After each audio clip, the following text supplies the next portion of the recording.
Вработените во пошта се соочуваат со тешки услови за работа поради недостиг на парно грејење. Тие веќе 2 недели работат на минусни температури. Наместо соодветно грејење, принудени се да користат електрични греалки кои ги донеле самите, но според нив тие не обезбедуваат доволно топлина. Нивните проблеми не застануваат тука.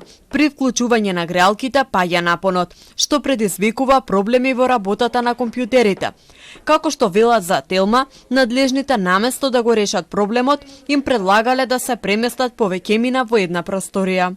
Не можеме да работиме во овие услови, буквално се смрзнуваме. Колегите од шалтерската служба вчера одбиваат да ги извршуваат работните обврски, но сепак останаа на работните места. Апелираме до надлежните итно да го решат проблемот. Од синдикатот на пошта ја потврдија ситуацијата и истакнаа дека проблемот настанал поради дефект во системот за грејење. Тие информираат дека се преземаат мерки за санација и најавуваат дека проблемот ќе биде решен во најкраток можен рок. Како вработени синдикат, изминатите веденови извршивме притисок до раководството за да се изнајде брзо решение.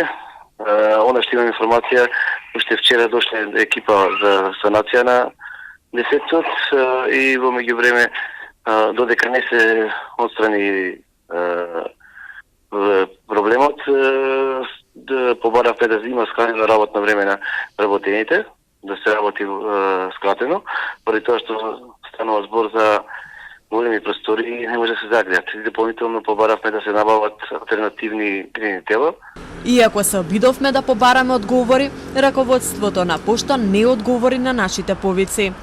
Синдикатов годинава алармираше на лоша кадровска политика и партизација со години наназад, што ја доведе Македонска пошта до работно обстојување.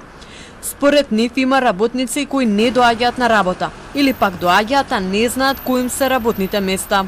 Изминатиот период пошта се најде на мета на критики на граѓаните, кои се жалат дека пратките бавно стигнуваат или воопшто ги нема.